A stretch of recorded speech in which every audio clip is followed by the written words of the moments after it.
नमस्कार और स्वागत है।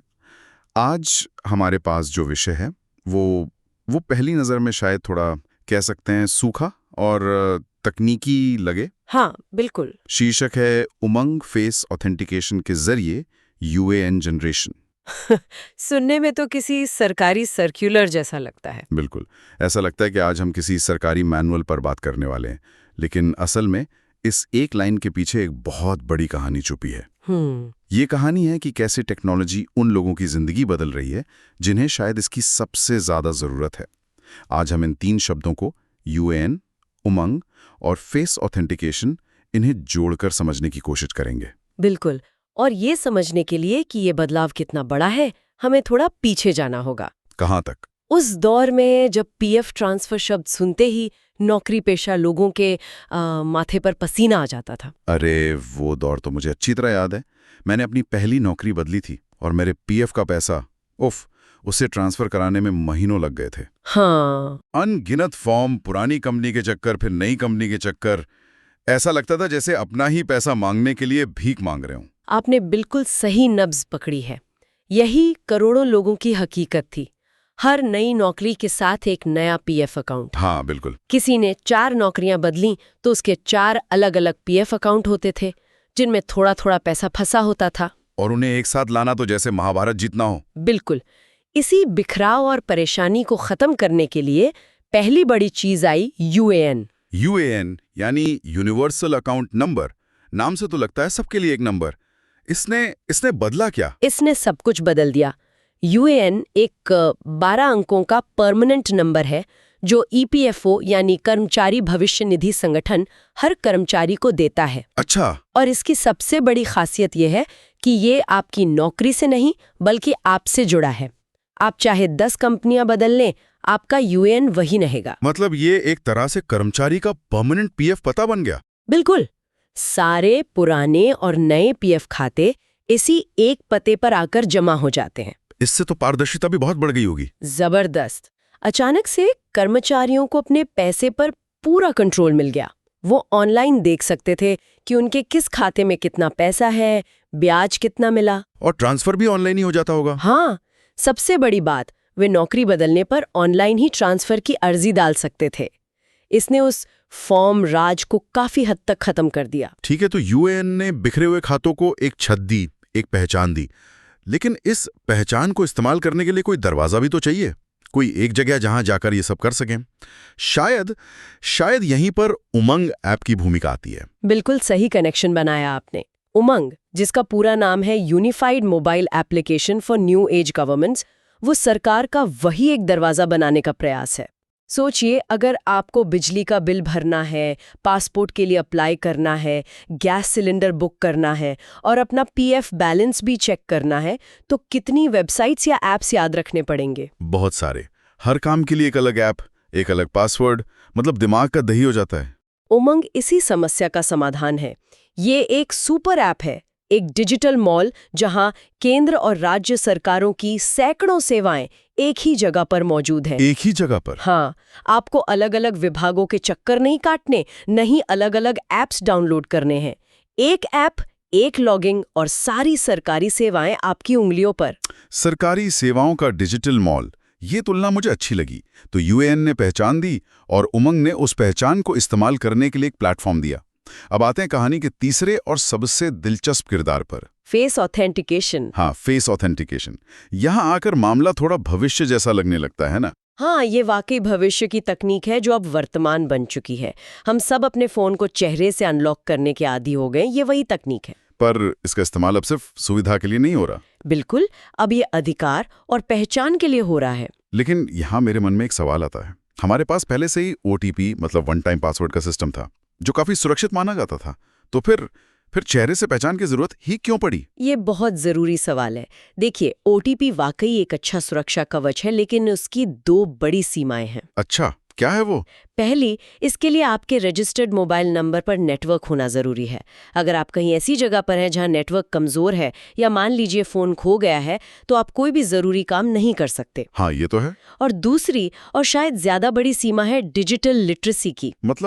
मतलब ये कि OTP आने पर उसे पढ़ना, याद रखना और फिर सही जगह पर सही समय में टाइप करना, ये हम जैसे लोगों के लिए शायद आसान हो।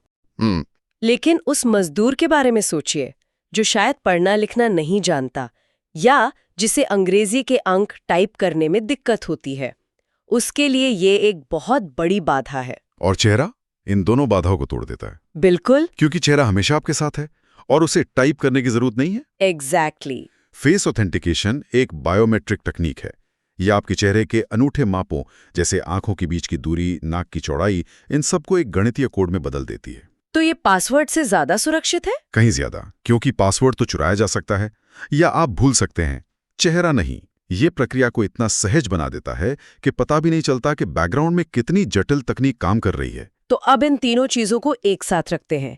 एक कर्मचारी का परमानेंट PF पता यानी UAN, सरकारी सेवाओं का एक डिजिटल मॉल यानी उमंग। सही। और बिना पासवर्ड OTP के पहचान की ये जादुई तकनीक फेस ऑथेंटिकेशन। जब ये तीनों मिलते हैं तो असल में जमीन पर क्या होता है? अब उस कहानी पे वापस आते हैं जहां से हमने शुरुआत की थी। सोचिए, एक नौजवान है रमेश, जो अपने गांव से पहली बार शहर आया है और एक फैक्ट्री में काम करना शुरू करता है। ठीक है। उसे अपना UAN जनरेट करवाना है ताकि उसका PF कटना शुरू हो। पुराने सिस्टम में उसे शायद किसी एजेंट के पास जाना पड़ता, या किसी दफ्तर में जाके एक लंबा चौड़ा फॉर्म भरना पड़ता। हाँ, और उस प्रक्रिया में शायद उससे कुछ पैसे भी ऐंठ लिए जाते। इसकी पूरी संभावना है। लेकिन अब देखिए क्या होता है। उसका सुपरवाइजर उसे बताता है कि उमंग ऐप डाउनलोड करो।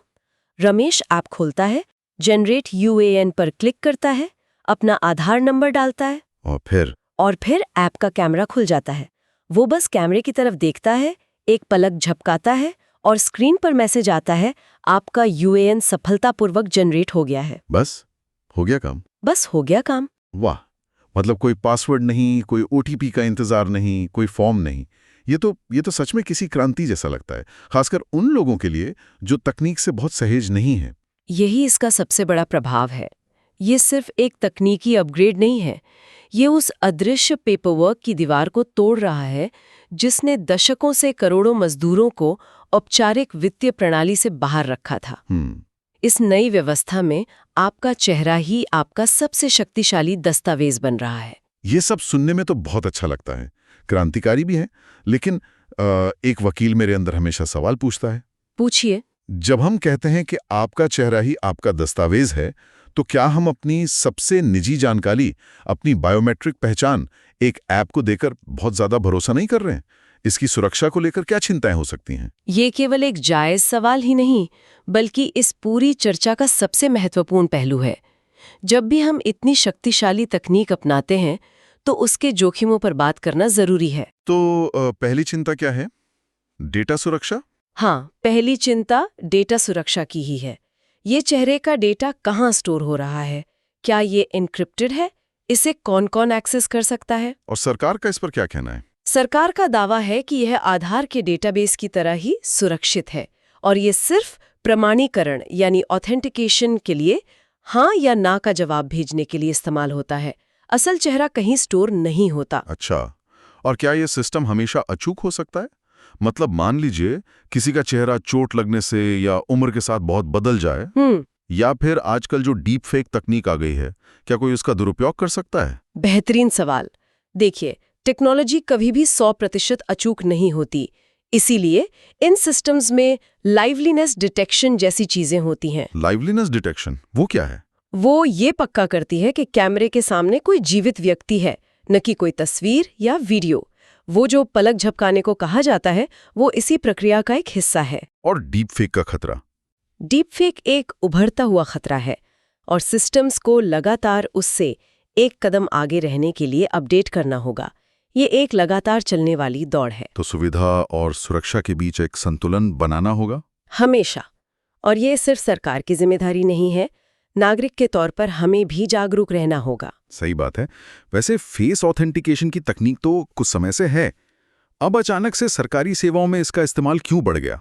क्योंकि अब जाकर कई चीजें एक साथ संभव हुई हैं। पहली, आधार का विशाल बुनियादी ढांचा जिसने देश के लगभग हर नागरिक को एक डिजिटल पहचान दी। दूसरी, सस्ते स्मार्टफोन और सस्ते डेटा की क्रांति जिसने करोड़ों लोगों के हाथ में इंटरनेट कनेक्शन दे दिया। और तीसरी आर्टिफिशियल इंटेलिजेंस और मशीन लर्निंग में हुई जबरदस्त तरक्की, जिसने फेस रिकग्निशन एल्गोरिदम को बहुत ज्यादा सटीक और तेज बना दिया है। तो ये इन तीनों चीजों का संगम है। बिल्कुल, यही संगम इस तरह की गवटेक क्रांति को संभव बना रहा है। तो अगर हम इस पूरी तस्वीर को देखें तो ये सिर्फ पीएफ अकाउंट खोलने की एक प्रक्रिया नहीं है, ये एक बड़े बदलाव का प्रतीक है। ये दिखाता है कि कैसे सरकार अब नागरिक केंद्रित यानी सिटीजन सेंट्रिक डिजाइन अपना रही है। बिल्कुल, ये एक गवर्नेंस का एक नया मॉडल है। पहले सरकारें सेवाएं बनाती थीं और उम्मीद करती थीं कि नागरिक उन तक पहुंचने का रास्ता खोज लेंगे। अब सरकारें तकनीक का इस्तेमाल करके सेवा को नागरिक तक ले जा रही हैं, उनकी भाषा में, उनके डिवाइस पर और उनके लिए सबसे सहज तरीके से। तो आज हमने एक बहुत ही सीधे साधे शीर्षक से शुरुआत की थी और हम कहां तक पहुंच गए? डिजिटल गवर्नेंस, बायोमेट्रिक्स का भविष्य और वित्तीय सशक्तिकरण की एक पूरी कहानी तक। हाँ, हमने देखा कि कैसे 3 अलग-अलग तकनीकी हिस्से मिलकर एक ऐसी व्यवस्था बना सकते हैं जो वाकई में जमीनी स्तर पर जीवन को आसान बनाती है। इसका सार यही लगता है कि तकनीक अपने आप में अच्छी या बुरी नहीं होती, को सुलझाने के लिए कर रहे हैं।